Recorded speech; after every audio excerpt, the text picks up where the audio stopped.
that's the hardest part, is like getting that first initial contact, right? Like, what are your connection rates for calling people up on the phone? I mean, they're abysmal.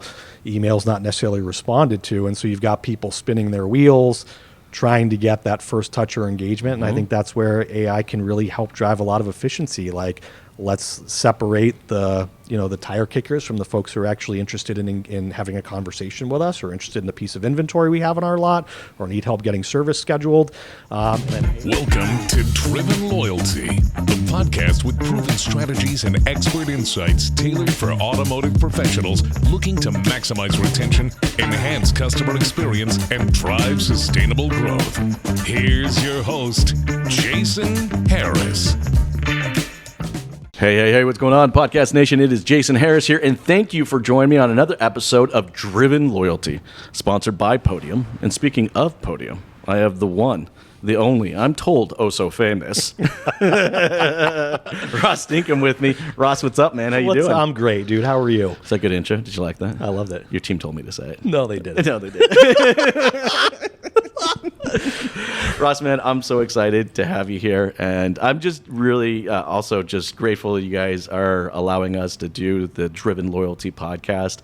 It's been a drive for me. Loyalty is a big topic for me, and I think it's something that's going to fundamentally just change the industry if we embrace the people, the process, and the technology required to make loyal customers. Yep. So thank you. I really appreciate it. Well, excited to be here, man. Appreciate the opportunity. Hey, I like kicking off these podcasts with a little origin story, because I'm just fundamentally fascinated myself, right? Sure. I don't think anybody just wakes up one day and goes, hey, I'm going to be in the car business. So Let's start here, all right? Ross, how did you get started in this crazy little world we call the automotive industry? Yeah, no, it's a great question. So I spent the earlier years of my career working for different software startups, some successful, some certainly not successful.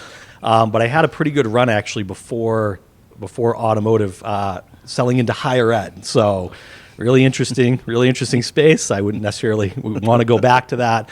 But I was looking to get out and sort of break into a new industry. And so I had a former boss I'd worked with who was at Podium. And, at a high level at the time, we were essentially selling a tool that helped dealers and other types of small businesses generate reviews with text messages. And so I took the leap just really based on the relationship I had with that individual. And so when I came to Podium, he's like, all right, like we got some different industries we serve. We're going to put you in auto. And so I was working remotely at the time in Massachusetts. Podium was a teeny tiny company at that point in time, and we didn't have a lot going on in New England. And so I started door knocking dealers and had never really spent, as a first for me.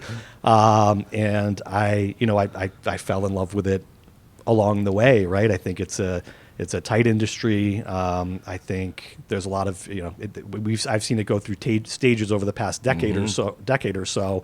But this is where I've been for the past 10 years of my career, and I don't really intend to go anywhere else. I think once you kind of get pulled in, it's, it's hard to get out, and I have no desire to transition to go anywhere else outside of that. Once it's in your blood, man, like, good luck. Like, there's been 2 instances where I'm like, okay, I'm going to step out, maybe take a little break. It's like that episode from Godfather. I'm like, it just sucks. You're right back in. Like, I'm just like, but in a good way, right? In a good way. Like, in a good way. Everyone comes in this business from so many different walks of life. It's such a diverse, industry. Like, it's just so fun. I mean, I have dealer friends of mine who have MBAs, and I have some that may have sold weed in high school, all walks of life, dude. All walks of life, but if you're willing to put the time and really commit, to a great customer experience and really be a customer centric company, you can do amazing things, in this industry. So once you're in, man, you're in. So, well, listen, I think there's a lot of different personalities out there and different types of businesses to serve. And I enjoy working with dealers because you're very direct and to the point about things, right? There's no beating around around the bush, and that just matches up well with my personality and style. So it just ended up clicking for me. So Well, and I think right now for the industry, and I've talked about this, guys, if you're out there watching and listening, you know I've talked about this many, many times on our podcast, where I think, vendor partnership is so incredibly important right now. Yes. Right? With the advancements in technology,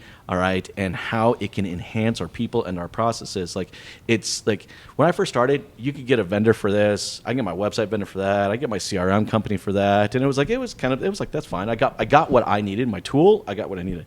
Now, I think it's even more so important that it has to be approached from a partnership perspective because there's so much. yeah, well, there's so much, and then also just given the current climate in the industry, like there's headwinds. We don't need to go down the list of what those are, but everybody's under pressure, and I think as a vendor, as a partner, if you aren't performing, dude, you're getting cut. Yeah. Right. And No, so seriously. so I think the partnership, the articulation of value, here's what we're doing, right? Like, you got to continue to put that front and center and have clear and consistent communication. And that's where we're really investing and doubling down as we go into next year, is really on like our client success and client services side of the business, to really continue to beef that up and to be there and available for our partners. And so, Well, yeah. and I think the funny thing is there's a lot of correlation to that, because this is what the dealers have to do as well, right? Look, when I first started in the business, it was like, if you met the expectation, you're good. Like, all right, I sold you a car, it was a 4.5 hour process, but I sold you a car, you got the car, deal done, right? Now, like, it's gone beyond that. It's not enough that we just meet the expectation. It's, I think, for even us dealers out there, it's like, how do we have to exceed the expectation? Correct. And I think that's where, us leaning on our partners to help us figure out, like, how do we exceed these customers' expectations now, because their expectations high. Yeah. I mean, Yep. we're in an age now that experience trumps everything. And there's just that constant demand up of going like, all right, I can buy this car at 14 different dealerships for relatively the same price. What's going to be the difference here? Well, and I think the other component of it is just over the past 5 to 10 years, the progression and change and evolution of consumer buying behavior, right? Like, I want it instant gratification, right? I want it now. When I want to connect with you, you need to be available there for me the same way I go and I can just purchase whatever I want on Amazon, right? Like, whatever you want to call it, the frictionless experience, sort of ease of engagement. Consumers are trained to buy things in a certain way, and so that's what they expect when they purchase a car, right? They're Well, and I love the fact that you said instant gratification, because I think as an industry, I hear that, and I'm like, I know you dealers out there watching, listening, you're like, the customer's instant, But really, I think what the customer is saying, instant gratification, is I want instant communication. Correct. Right? Yeah. That's really what I'm saying, Yeah. right? It's like, I don't want to, and I'll play this out for you, right? Because it still happens today. I don't want to have to go fill out a form. I got to put my first name, my last name, my email address, my phone number, my blood type, my shoe size, my firstborn, just for the opportunity to get a CRM response, an automated response back to me saying, hey, thank you for your inquiry. By the way, we'll get back to you whenever the hell it's convenient for us and it's not convenient for you. Right. It's still going on. That, for me, it's one of the first impressions and a full fundamental breakdown. But companies like you guys are shifting that, and I want to talk a little bit about that. Yeah, absolutely. So I think, again, the other piece of it is, yes, we say instant gratification, but it's about communicating with your customers the way they want to be communicated with. Predominantly, that's through things like texting and messaging, at least today. It's not to say, the phone is still incredibly important, but they want to be able to engage with you as a business the same way they engage with their peers, is maybe another way to look at it or say it. So, Well, and I think for dealers out there, you guys have to think like, being able to text a customer, you're in their inner circle now, right? Like, and I think we really have to respect that. Yeah. I've seen some dealerships with some amazing processes and some best practices, and then I've seen some that are just treating that beautiful tool that is SMS and that closeness to me, because it is. I mean, look, I probably respond to more text messages than I do actual phone calls anymore. Yeah. And I see some dealers still treating it like email blast, yeah, it needs to be personalized. It can't be spammy, right? Like, those are all certainly things to consider as you think about your engagement and follow-up process with customers. And again, how do you make it personalized and add value at every turn of the conversation? So So I want to get into our topic about AI. Sure. Because I think there's like a perfect segue into it, Yeah. right? Because that's the door. That's the key, right? Like, okay, I think you guys out there watching, listening, you may be agreeing with me. Okay, dealers don't want to fill out, or customers don't want to fill out these forms, all right? They want instant gratification, all right? But my team's my team. They can only be doing so much at any given moment.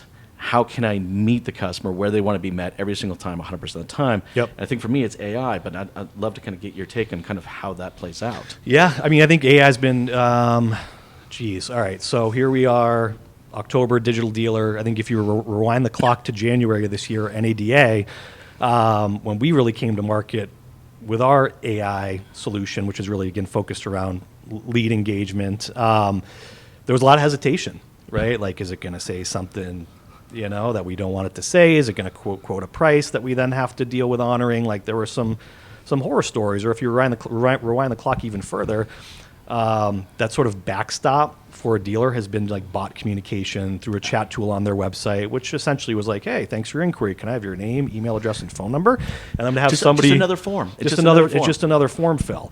And so given the advances that have occurred over the past, 24 months, give or take, AI has started to really become a thing that can drive a human-like conversation and actual engagement with a customer to the degree of a human, if not in many cases better, right? And there's a lot of reasons for that, which is like, hey, it's consistency in the messaging, right? Consistency, and your ability as a dealer to put the right guardrails around AI to have it answer the questions you're comfortable answering, but also escalating certain things to you that you want a human to handle. So like AI is not here to replace anybody's jobs, in my opinion, today, but it can help drive greater efficiency. And all I really mean by that is you have your people focus on the high value tasks that, that help drive the organization forward, and let AI do things like qualify your leads, get a conversation going, drive real engagement. And I think the other interesting point, and I'll stop here, is that, as you look at how AI can suggest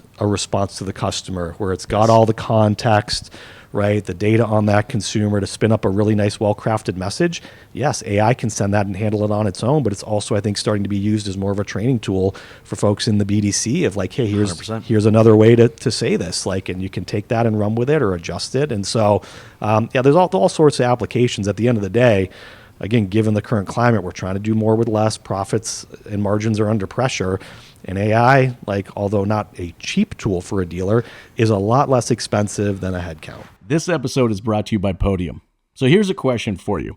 What would it mean for your dealership if you had one more employee who worked 24/7, never took a break, and was focused solely on turning every lead into a yes, even the after-hour ones, into test drives, a sale, and ultimately more revenue?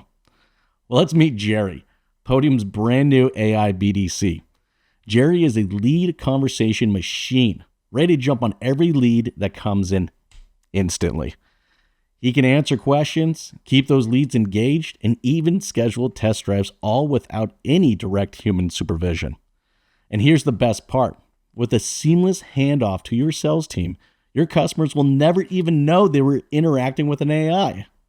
If you're curious about how Podium's AI BDC can help you move more cars, check it out at podium.com/SWJ. That's our strategy with Jason. That's podium.com/SWJ, or just hit the link in the show notes below. Well, and I love the fact that you brought the whole like robotic aspect of it. I mean, I got to be honest with you. I found that, for the last decade, we've slowly moved into sounding more like robots than the actual AI themselves, right? Well, and I get it, because like we were in the era of CRM, right? Like, it's like day one, I'm going to use this script. Day two, I say this. Day three, I this. And it's just copy, paste, copy, paste, copy, paste. Yep. And I don't know about you, but I think customers can smell a script 100%. from a mile away. Absolutely. Yeah. So again, I think the ability for conversational AI to really have an engaging conversation with a customer, like this is real. This is happening. There's lots of dealers who are seeing value in this today, and who are looking at that saying like, hey, this is a really great tool to ensure we get and a sub 2-minute response time to every lead. And that's a great starting point. Speed to lead's important, but if the engagement is trash, it doesn't really matter. And so it's really about, again, like, how do we have a personalized conversation with a customer? And sure, it's AI doing it. I'll tell you very matter-of-factly today, most customers don't know they're talking to an AI agent if it's good, high-quality AI. And there's a spectrum, there's varying degrees, and like lots of different solutions in play in the market, all with a little bit of a different take. But like if I'm in your shoes, the number one item on my list is like, what is the quality of the conversations happening? Like, I'm so with you on that. So, the quality, and the other one I think for me is the dance. I call it the dance, right? I think, like you said, there's been a lot of advancement in the last 24 months, right? If I go back 24 months, there wasn't much of a dance at all between the salesperson and the AI. It was literally off or on. Sure. Off or on, right? And that was it. Now, I'm like, there's a good flow. There's a good dance. It's like if I'm as a salesperson, I mean, it's pretty much like my virtual assistant. Like if I forget maybe to follow up with this person because I got 3-car deep delivery and this deal falling apart and I'm over here for you, it can step in. Like, you know what I mean? Like it's like, and the other thing too, I think about this, and I want to go back because you said qualifying, right? For me as a dealer, that perks my ears up, right? Because I hired my team because of their ability to have a conversation. All right. But if it takes 2, 3, 4, 5, 6, 7 attempts for them to get into a conversation, well, it's amazing that I can have a tool do that portion of it for me. I mean, that's, I guess, and I guess you can validate this for me, but that's the hardest part is like getting that first initial contact, right? Like, what are your connection rates for calling people up on the phone? I mean, they're abysmal. Email's not necessarily responded to. And so you've got people spinning their wheels, trying to get that first touch or engagement. And I think that's where AI can really help drive a lot of efficiency. Like, let's separate the tire kickers from the folks who are actually interested in having a conversation with us or interested in the piece of inventory we have in our lot or need help getting service scheduled. And then AI can, take it as far as scheduling a test drive. And at that point, we're obviously getting the customer in the store, but you can also watch those conversations happen, in our case in Podium, and take over those conversations when you see like, hey, this is a real deal customer. This is something I want to take over, and I want to work with this person at this point. And so it's certainly like there's process changes that have to happen when you're using a tool like this. I think again, the dealers we've seen most successful are let's let AI tackle all those leads that are flowing in. Let's let them qualify and act as a bit of a filter, and then have our people focus on what's real. Well, to me, it's like a double team wrestling match, right? like that's the way I see it. Yeah, Tag them in. It's like, okay, I got my AI in there. This is gonna do it. Okay, oh, tap me in, right? And then I can jump in, all right? And then it's like, oh, okay, all right, maybe I'll kind of back off. But then maybe a few months later, it comes back in and starts re-engaging, and it's like, oh, you reactivated that one. Let me jump back into it, right? I mean, it really does kind of feel like that virtual assistant. But I think the core of the value that a tool like this can bring to to you dealers out there is the ability to, for me, and this is my thesis, is stop counting leads. All right, I have to be honest with you, Ross. I hate leads. I actually despise the word. And maybe because I'm getting a little older, it's quite possible, a little less hair on the top, and so I remember when my dealership got their first website. All right, like I remember my first dealer.com. All right, my solution. Right, and like back then they didn't call them leads. I have a list of inquiries or form fills. That's what it was. Okay. It was like, I don't know at what point in time in our industry or whose bright idea was it to like start calling these things leads, right? Because for me, a lead's not until the point when someone's actually into conversation with someone, right? Because then I'm like, okay, well, that is why I hired my team. So at the point when they get into conversation, now their talent, all right, needs to kick in so that they can turn a meaningful conversation into an opportunity inside the dealership. But I'd love to get your thoughts. No, I mean, I think that's a great take. I don't know if I've ever thought about it from that perspective. I think, I guess the way we've sort of thought about it and the feedback we hear from dealers is, well, like number one, leads, opportunities, like it's down industry wide, right? Yeah. Like there's a smaller pool of consumers looking to purchase cars. Interest rates are high, right? Like the average sale price of a new vehicle in the United States is close to $50,000. And so there's just a lot of the market that's out of, they can't buy a new car. right now. And so how do we help you capitalize on those potentially interested folks, leads, opportunities, whatever you want to call it, and ensure that you've got first mover advantage? I mean, all the data we look at points to the business, whether it's a car dealership or another type of local business serving the average, Joe consumer.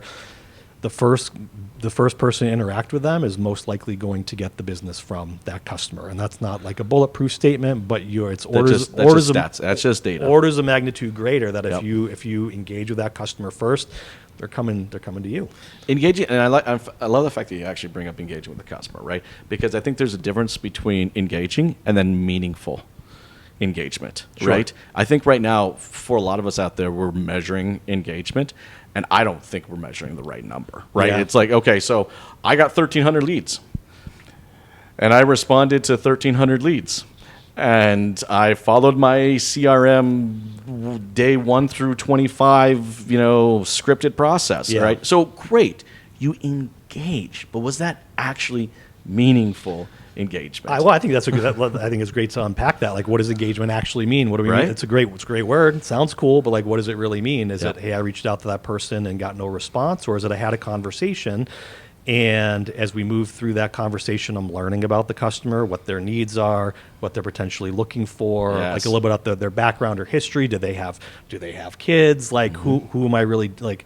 It's like what you and I are doing right now. It's having an actual conversation. That is engagement. 100%. Right. And engagement is meaningful, and that can build into the opportunity to actually sell someone a product or service. Correct. I kind of look at it like this way. I mean, if I got 1,300 leads, but my team's actively in 350 conversations. As a dealer, if I was to go back and I was a dealer today, all right, that would be my focus. Like, all right, what do I need to train? What from a people, process, and technology perspective do I need to throw at that 350 conversations? Because those are the ones that I'm going to have the highest probability of bringing them out. So we're saying right now that leads are down, inquiries are down, all right? But I don't care about that because I want to know how many conversations Sure. we're having, right? Because those can convert ultimately to someone I can Well, sell to. and we also, we're talking about like, hey, new customer entering the business, right? Like no relationship with that person. What about all the people that have, Good point. right? Like have purchased a car, Yes. have defected from service. Like how are we continuing to engage with those folks? Keep them coming back in, right? Like extending offer, whatever it is. How are we managing that base of current customers to keep them coming back, right? So again, going back No, to, and to I like loyalty. I like that you brought that up because, I think for a long time our response to that as an industry as and I hate this I call it a dirty word, blast. All right, Ross, I'm serious. I know. You tell me at Just any blast given, them, dude. right? Can you tell me at any given point, like if we told a customer, so you received our text blast, it's like, because that sounds like I want to be blasted. That's exactly what it's still happening today. There's a pandemic, all right, of people out there that still the dealer level. It's a blast. This weekend we're having the biggest sale ever. Even though last weekend I said the same thing, this weekend's the biggest sale. You know what I mean? Well, it's going to everybody. There's, is there segmentation? Are we, choosing the right audience No and sending the right personalization, message to those right? folks? So, I think that's one of the advantages when I kind of look at I wanted to get into SMS and text conversation Sure. with you and stuff like that. Yeah. And it's just I find the text is like the holy grail of connectivity. Yeah. I think the recent stat someone shared with me that was like over 70 some odd % of text messages are replied to, and over 90 some % of them are read. yeah, it's like close to 97, 98%. It's still, and that's been the stat for 5 years, and it's still the stat today, right? So we all agree with this. We all agree that this is the stat. But still, today, as we're speaking right now, the primary form of communication out from a dealership? Email. yeah. What the hell? Yeah, listen, I think there's a place for email. Like if I want to deliver this message to everybody and I'm not going to expect some big return, then great, you use email. But I think texting I would look at is an opportunity to drive that, again, like personalized engagement. And so that all starts with okay, well, who's my audience? Like What are the stages of these different customers in? What do I think intelligently they would be interested in maybe receiving from me that would bring them back in or keep them engaged, right? Whatever the case is. So I would look at texting as a way to, like, number one, segment your audience, craft the right message. By the way, AI can really help with crafting the right message. I mean, it's not gonna be a blast. If you're struggling with that, right? Like, kind of, you give it prompts, it can help you craft a message. Like, there's just bring because it back. the AI can have intent. Like, Yeah. the AI can be trained to have intent. Yes. Which is, the intent is to engage, to get into conversation, right? Yep. I find, marketers out there, and I'm not knocking on you because I've made the mistake. Trust me, guys, I've done my fair share of blast. All right.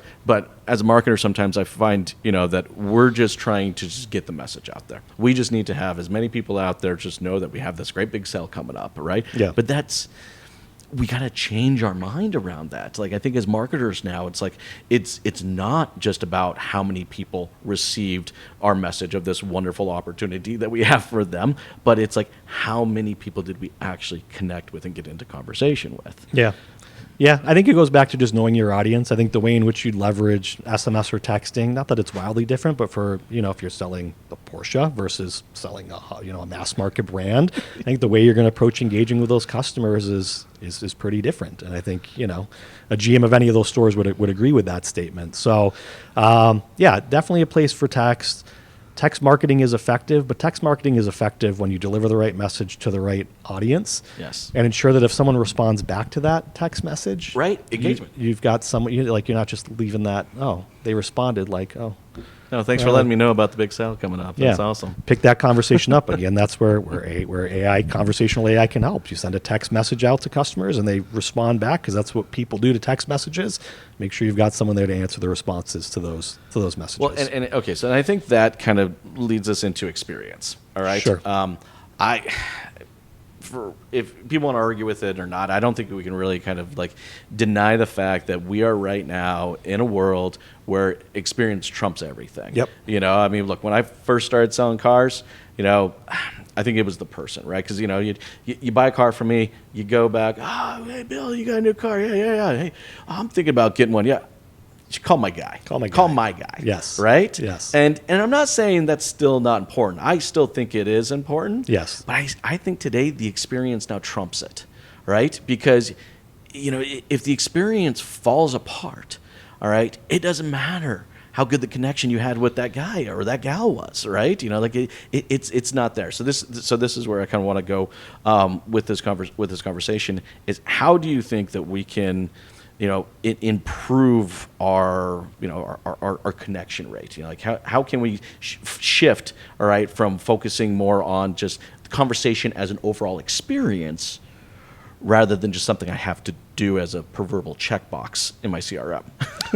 Yeah, no, that's a good question. I mean, I got a couple different ways I could take that. I think, I guess maybe my response or question back to that would be, what is, like, as we're going back to our current customers, like, are you following up with them today in a personalized way? Yeah. Right? Just because Well, it's a process, right? It's a process thing, and I think is access today is like, you get your hands around your data and you have a good understanding of your customer base, and like, again, I just go back to, how do we segment to that and drive the right message? Mm-hmm. Like, that's probably how I would think about that. I think, again, if we go back to the different tools and technology that are now available to a dealer, like, you can do that in a very personalized way and automate it, right? It's not on the salesperson to say, like, hey, like, I mean, I don't know how many salespeople go back and make follow-up calls to their customers from 3 years ago. Probably, like, not many, right? Well, but why? That 40 car a month, that 30 car a month, person, they do. They do, yeah. Right? Yeah.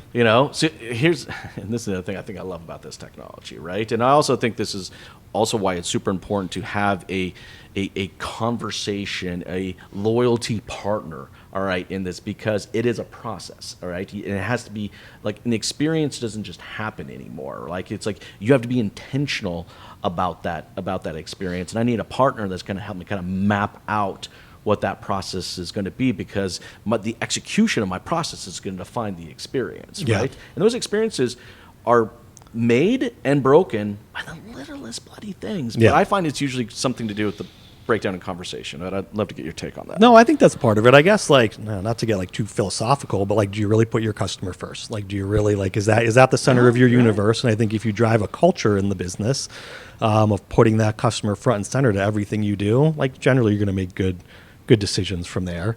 Yes. Right. And so to me, if you make that person the center of your universe and you build your processes around that and put yourself in the customer's shoes, that's a winning strategy. That right? sounds like customer service. I'm not going to lie.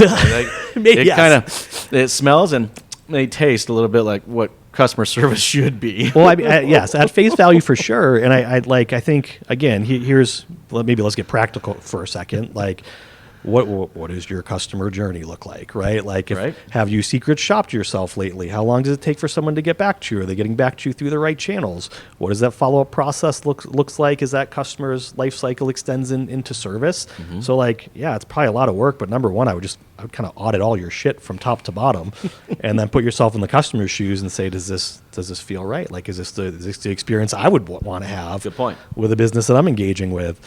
So I don't know. That's the starting point. I think, again, AI is a helpful tool in that whole equation, as the rest of your follow-up process and mechanisms are.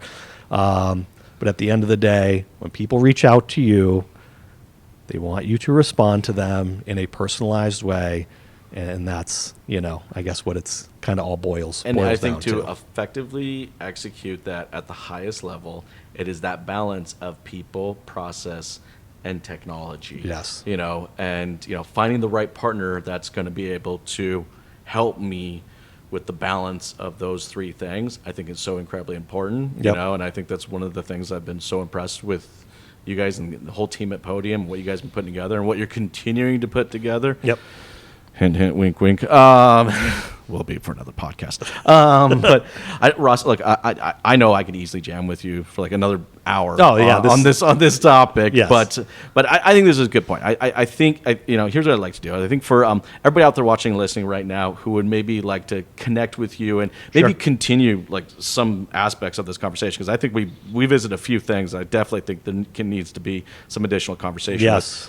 What's the best way to do so? Yeah, I mean, so very simply and easily, podium.com is our website. We have a podium.com/automotive. It's all of our dealer facing collateral. Again, we do serve other types of businesses, but head to podium.com. You can easily request some time with one of our account executives who would be happy to go through sort of your solution stack today, understand where you're running into some challenges, and can suggest some ways in which we might be able to support you. So yeah, it's a fascinating time from a technology standpoint. This is not a shiny object, in my opinion, that's going to come in, capture attention and fade away. Like, this is the future, and it's outside of retail automotive. Like, this is just this is big picture stuff. So yeah, I would, if you're not exploring some sort of AI component to your how you're running your operation today, I'd encourage you to start, because your peers sure are. So, and there's a lot of value to be gained. 100%. And it's just going to create efficiencies. I mean, 100%, just going to create efficiencies and just an overall better experience.